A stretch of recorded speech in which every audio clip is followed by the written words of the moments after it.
Finding great candidates to hire can be like, well, trying to find a needle in a haystack. Sure, you can post your job to some job board, but then all you can do is hope the right person comes along. Which is why you should try ZipRecruiter for free at ZipRecruiter.com/post. ZipRecruiter doesn't depend on candidates finding you. It finds them for you. Its powerful technology identifies people with the right experience and actively invites them to apply to your job. You get qualified candidates fast. So while other companies might deliver a lot of hay, ZipRecruiter finds you what you're looking for. The needle in the haystack. See why 4 out of 5 employers who post a job on ZipRecruiter get a quality candidate within the first day. ZipRecruiter, the smartest way to hire. And right now, you can try ZipRecruiter for free. That's right, free. At ZipRecruiter.com/post. That's ZipRecruiter.com/post. ZipRecruiter.com/post.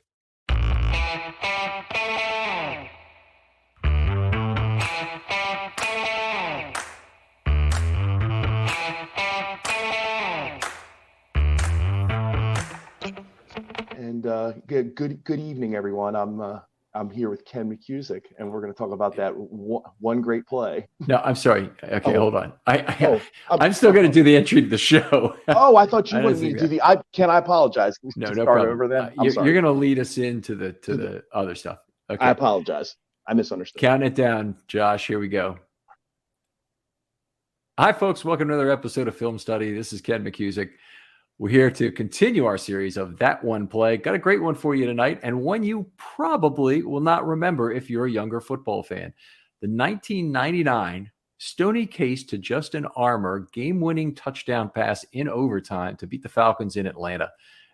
It was a point in Ravens history, and I definitely had a lot of interesting side notes that I think make this a great choice for one of these episodes. Hope other people will take it as kind of a cue to pick their own favorite play.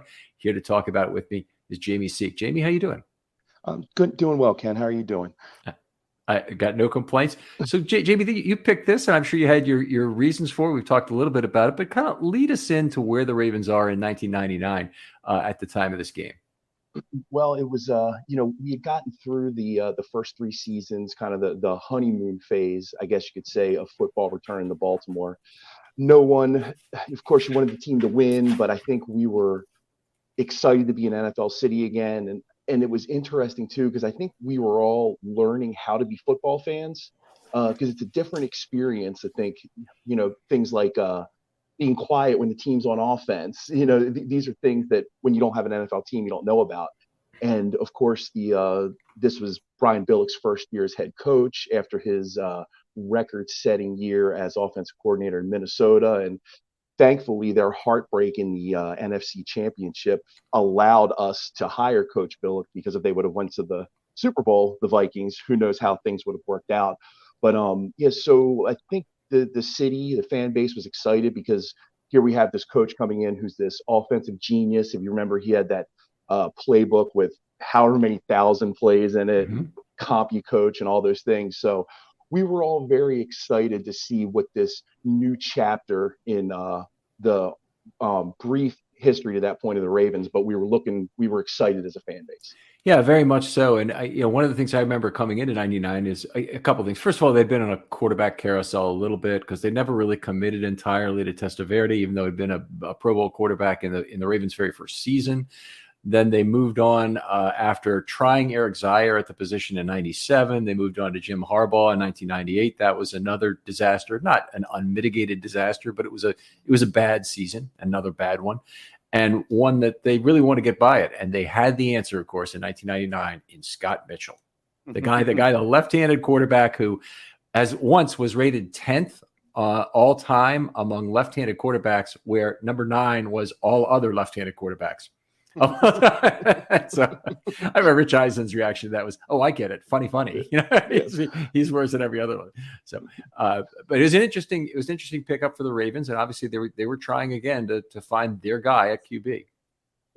Yeah, and the quarterback carousel has always been a thing here. We don't want to talk about current history because we know there's a certain quarterback situation going on now, but there was this hope that Scott Mitchell, I think, was a veteran who had moderate success in Detroit. And there was a thought that, maybe Brian Billick is, he's had success with veteran quarterbacks in Minnesota with Randall Cunningham, kind of in the back end of his career. So, maybe there was going to be something there, but Scott Mitchell's tenure in Baltimore was very short. And we all probably famously remember that Coach Billick had referred to Scott Mitchell as a water buffalo. So you can imagine that he, let's just say he was not very mobile. Yes. We'll just go with that. Yeah. Mitchell, in fact, might even be better known to some fans as the guy who replaced Achilles Smith in the 37-0 shutout in Baltimore after Achilles Smith went down like a lump of what. Yeah, right. And the Cincinnati Defenders famously on the defensive coordinator on the sideline said, "Who had Burnett?" The offensive coordinator or the defensive coordinator? Well, I'm sorry. It was I apologize. It might have been the O-line coach, and you could see all the offensive linemen just kind of turn and look at each other. To say, I didn't have him. Yeah. And funny enough, and that just points really quickly to the 30 for 30 that just happened. And you see some of those hits that those Ravens defenses put on guys. And I can't imagine the amount of laundry that would end up on the field if those kind of hits were occurring in 2020. Yeah.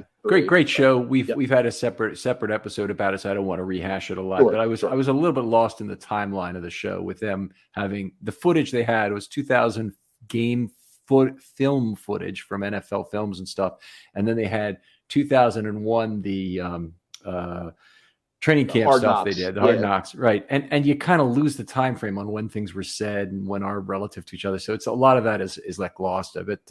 A nice testimonial for the Goose and whatnot. I appreciate that, but anyway, getting back to this game and the situation, the Ravens lost their first two games, and I don't know about you, but I watched them lose that first game to the Rams 27-10. And think, oh my God, I thought this team was going to be good. This Rams team, they suck. They got a grocery bagger at quarterback in this Kurt Warner guy. And, hindsight being 2020, that loss didn't seem quite so bad. No, not too bad at this point. So, and the 99 team would come on and eventually put together find their quarterback, which is funny in the second half, and eventually win 4 straight games against some really impressive wins against some great competition and some not so great competition, but all very impressive wins during that streak. And a lot of people might not remember this, but the Ravens had it was an outside chance, but they had a chance to make the playoffs with a win in Week 17 and a lot of help, but they were still technically in the hunt, but that ended quickly on a rough day in New England. The Ravens have had a lot of those in the regular season. Foxborough.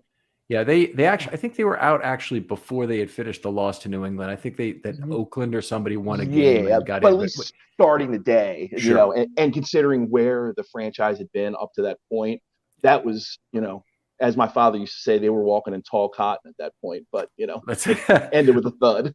Let's start this story at the beginning though, because Scott Mitchell then is out, and in week 2 he's replaced by Stoney Case, who'd been a big preseason hero for the Ravens that year. A lot of that is not remembered, but Stoney Case led 2 last-minute comebacks in the preseason to keep the Ravens. I believe they're 4-0 in the preseason that year. But one of the plays, I believe it was the last play of the game, maybe against the Giants. They won that game on a play of Stoney Case. Might have involved Brandon Stokely too at the end of that game. But anyway, it was Stoney Case. Yeah. Go ahead, Ken. I'm sorry. Apologize. Anyway, the point being that there was a real thought. Stoney Case was a guy who had come from a history of winning. He started out in Odessa, Texas, and he actually was a junior when Friday Night Lights, the season that Friday Night Lights is based on, was occurring. And I believe at the end of that movie, they talk about how the very next year that team went on to win the Texas state title with the running back, playing a large role. And I believe that was actually Stoney Case's senior year. Oh, so interesting. Anyway, he'd been a successful high school winner, and he went on to college, and he had played elsewhere before he got to the Ravens. He was in Arizona for 3 years.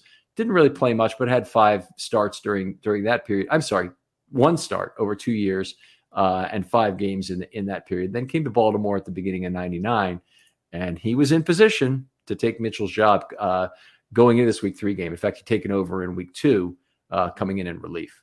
Yeah, I was and just my little Stoney Case memory. I was at the Cleveland game week 3, and one of the things I very specifically remember over I was sitting on the in the lower level, kind of close to the 50-yard line. Over in the opposite corner of the stadium, a couple of fans had a giant banner that said, "The Stone Age has begun." And I could just, for some reason, I can close my eyes and see that.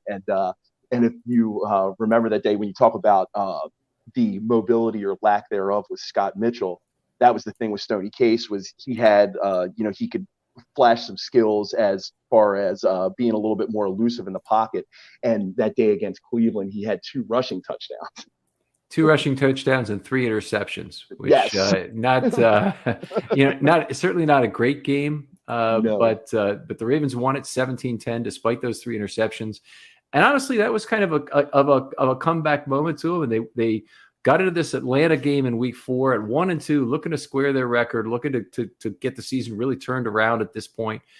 Certainly had a chance against a team that had just been to the Super Bowl the previous year. A lot of people don't remember this, but the Falcons, before this season, had traded their first-round pick for the Ravens' second-round pick in 1999. And that pick ended up being the 5th overall pick if it was used on Jamal Lewis. So the Ravens could have done themselves a big favor by winning this game against Atlanta and improving that pick even more. But incredible, it didn't look like the pick was going to be worth anything.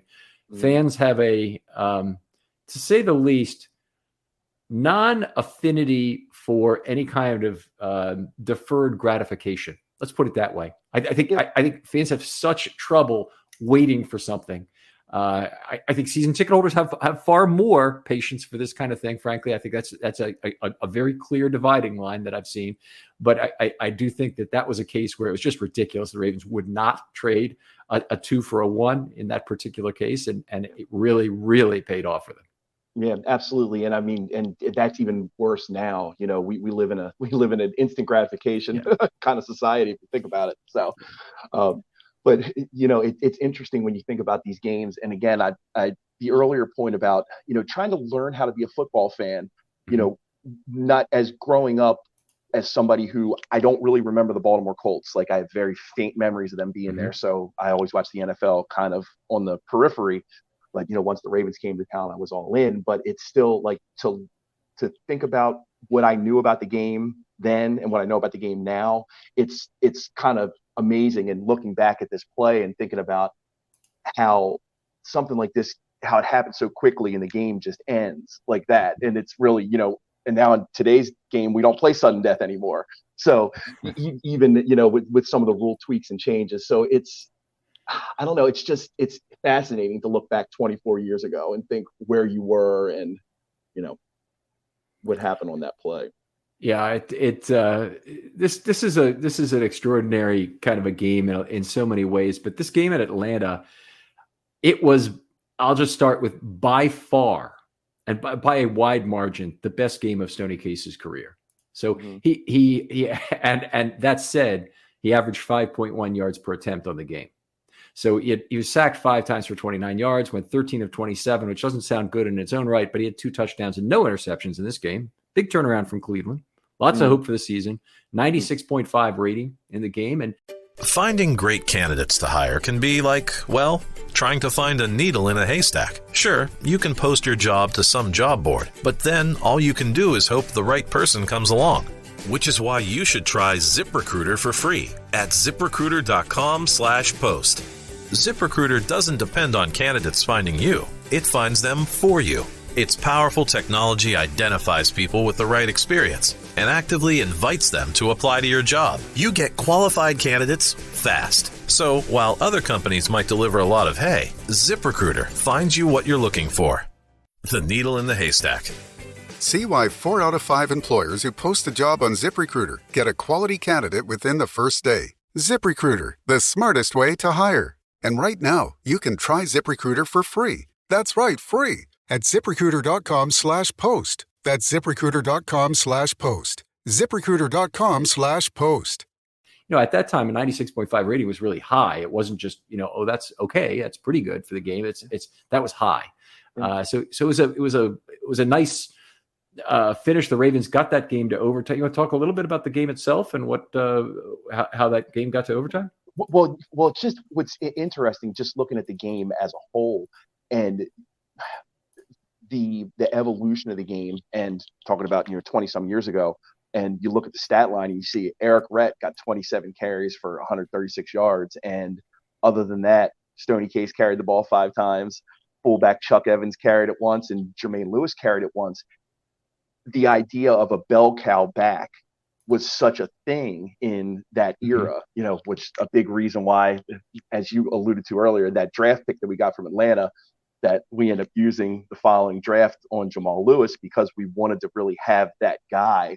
Of course, the Titans, we know, had Eddie George, and you could look around the league and there were other teams that were employing that. Again, it's just it's a time warp feeling to look at what the game looks like now and what it looked like then. That's just something that jumped out at me when I was looking back at this, because you forget about that because you're so used to committee or guys splitting carries, or the game being more pass heavy now than it was then.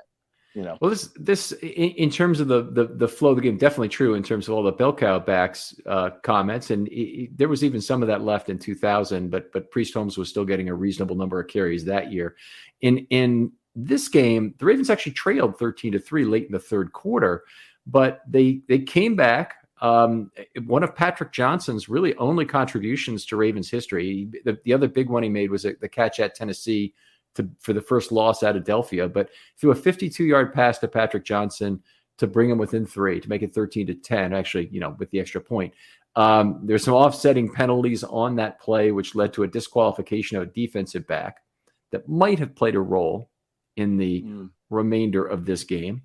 And then an immediate drive following, they fumbled the ball. Rob Burnett knocks it loose, and Kim Herring recovers at the 35. The Ravens drive, not too many yards, and then kick a field goal as they face fourth inning to get it tied fairly early in the fourth quarter. Nice back and forth defense through the rest of that fourth quarter, even though there were definitely some opportunities on both sides, which led them to an overtime session. And you want to talk just a little bit about what happened in the overtime session? Well, real quickly before we get to the overtime session, just something else to consider when, again, you're talking about the evolution of the game. Atlanta had the ball at the Ravens' 36-yard line and punted. Yep. When they, in the fourth quarter, like that to me, even though the down and distance wasn't, ideal, like it's 4th and 15. Again, not ideal, but can you imagine punting from the opponent's 36-yard line? And, but again, different time, different situation. And then, of course, Ravens get the ball back, but just, aren't really able to do anything, just kind of running up the middle in an effort to get to overtime. And interestingly, go ahead, Ken. I just going to say, we would have traded. Morton Anderson was the kicker for the Falcons that year. And he was notoriously did not have that kind of length ability at that point. I think Morton Anderson was still the kicker for Tennessee in 2003, who kicked the game-winning field goal. We'd have really taken a miss there in exchange for a loss in this game, no doubt about it. But it was Gary Anderson in 2003. Gary Anderson, okay, yeah. But either way, Gary. too long for Morton as well, and definitely I certainly don't think the punt was that terrible of an idea on 4th and 15, but. Given the game situation, it's just funny to even. It's just coaches are so much more aggressive now, and I guess it has a lot to do with analytics and things like that, and probabilities. I guess with a minute to go in the game, it makes sense. But it's just a little startling to see. And again, you think of guys with great leg, with stronger legs and kicking indoors. You think, well, 53, 54 yards, that's probably pretty makeable. But the decision got into overtime ultimately. Yeah. And Atlanta got the ball first too in overtime. Atlanta got the ball first. They were 3 and out on that drive. So nice plays. Chris McAllister playing his first year, wasn't even getting full-time play for the entire season. By week 4, he's still fighting Deron Jenkins for playing time. Dwayne Starks is still fighting Deron Jenkins for playing time. Which is remarkable. It is. Deron third and long Jenkins. Yes. Responsible for a lot of those 49-42 games that we lost in the Vinny Testaverde era. It really was Deron Jenkins certainly his reputation definitely declined during his time in Baltimore, unlike some other defensive backs. But Starks and McAllister, despite both being the 10th overall pick, had a hard time getting playing time right away from that guy. And in any case, they on this particular drive, the plays were made. Atlanta had a punt from their own 23, and the Ravens were in business at their own 36. The 12-yard play to Ishmael, and then take us through the play itself. Well, it was right around midfield, a little bit on the Ravens side of the field. It just Case dropped back from about the 40. He just cut loose, and you could see Armour kind of split the middle of the defense, just ran past everyone, and it was just a perfect throw. Armour brings it in around the right just inside the 5-yard line, stumbles in for the touchdown, and game over. And it was one of those moments I can remember. I was at my parents' house. My dad and I were watching the game. And it's funny to think about, again, football then versus, now versus then. It was like a 21-inch TV in the living room. We're kind of sitting there, and it was that moment where it's like, oh, yeah. It was just this excitement, because to that point, there hadn't really been a lot of excitement as a Ravens fan. There was the initial, just, hey, we have a team back. And there was the comeback in 1998 that Harbaugh had against the Colts. The Rams, 96. Yeah, I mean, and what we famously had the tie in overtime against the Eagles in 97. So there weren't a lot of really big moments yet like this. This was like the first really big moment. And again, and then at that moment, hey, record's even at 2-2. We're back to 500. Let's see what we can do. So it was.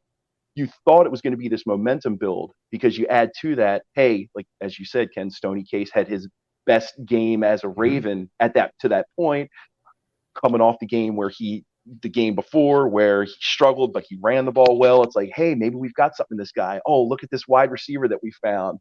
Oh, we've got Brandon Stokely, who we just drafted. Oh, we got these young defensive players. This is very exciting. Little did we know it was going to take a little bit longer, and we didn't have our quarterback yet, but that moment seemed to be pretty big, because it was just a big win and kind of a signature win for a franchise that really hadn't had one yet. It would have been great to have Twitter around at the time to go and review some of the commentary that we made about everything's looking Ravens here. Look at that, Stoney Case is going to be our quarterback for the next decade, and Justin Armour is the wide receiver we've been looking for, and blah, blah, blah. Anyway, great that those two connected on a play. The Ravens then went on to lose 3 straight games. Stoney Case was gone at the end of that period. He went 2-2 as a quarterback, and honestly, the record was a lie. It was nowhere near that good. Frankly, he's the worst backup quarterback, frankly, the Ravens have ever had, and that's really saying something. Career passer rating was right around 50, to give you an idea. I think he had 4 touchdowns and 15 interceptions in his career. So the 2-0 he had this day was most of his career right there.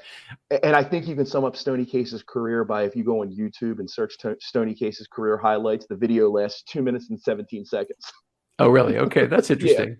Yeah. Right. So good to know. He's most famously was done after the game, the Thursday night game they played against Kansas City, where they lost 35-8. That was his last game as a starter, and the Ravens got completely trashed in a game that would have been something really terrific. They've been able to win it.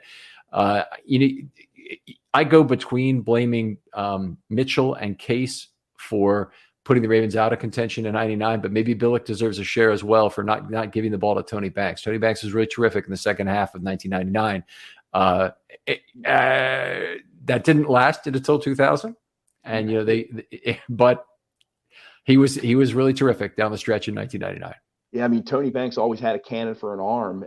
He could put the football anywhere. It was just that he just never seemed to really grasp the mental side of the game and understanding what defenses were trying to do and knowing where to go with the football when. It just, eluded him. But physically, he was gifted. He had an arm talent. But he's gifted in some ways. He was a fumble waiting to happen and really had zero pocket presence to go with that. So if you don't know where the defenders are, you can't even figure out what's happening on your blind side. Like, we see Lamar do very well.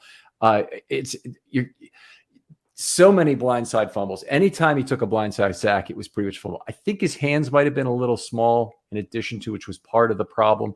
So anyway, whatever the case, obviously Tony Banks had some troubles, and one of the things, and it's kind of a shame, is Tony Banks really isn't part of any celebrations they have about the Ravens 2000 team. And for whatever you believe about the guy, he did some positive things for the team in 2000. He managed some games early on in that year.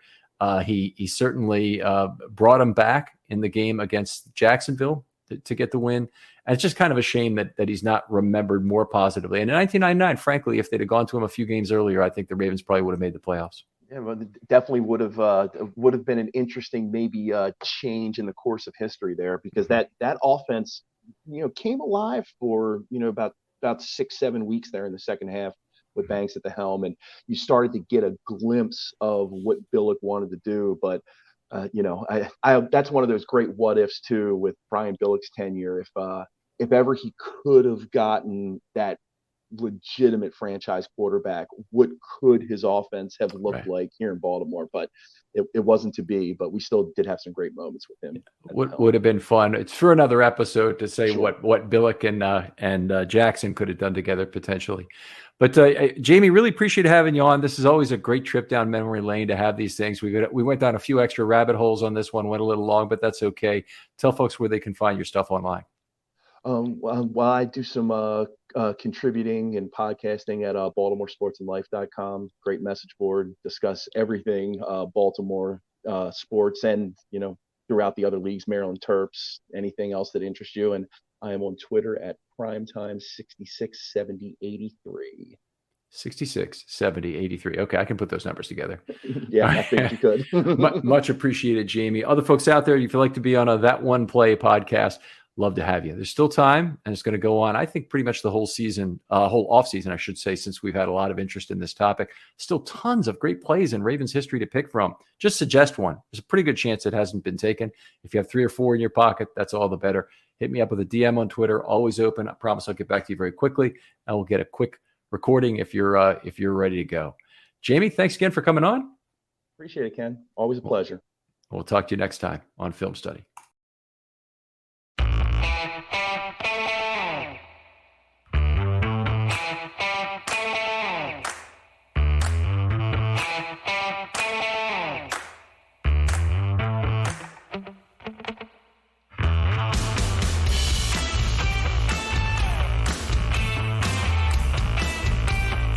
Finding great candidates to hire can be like, well, trying to find a needle in a haystack. Sure, you can post your job to some job board, but then all you can do is hope the right person comes along. Which is why you should try ZipRecruiter for free at ZipRecruiter.com/post. ZipRecruiter doesn't depend on candidates finding you. It finds them for you. Its powerful technology identifies people with the right experience and actively invites them to apply to your job. You get qualified candidates fast. So while other companies might deliver a lot of hay, ZipRecruiter finds you what you're looking for. The needle in the haystack. See why 4 out of 5 employers who post a job on ZipRecruiter get a quality candidate within the first day. ZipRecruiter, the smartest way to hire. And right now, you can try ZipRecruiter for free. That's right, free. At ZipRecruiter.com/post. That's ZipRecruiter.com/post. ZipRecruiter.com/post.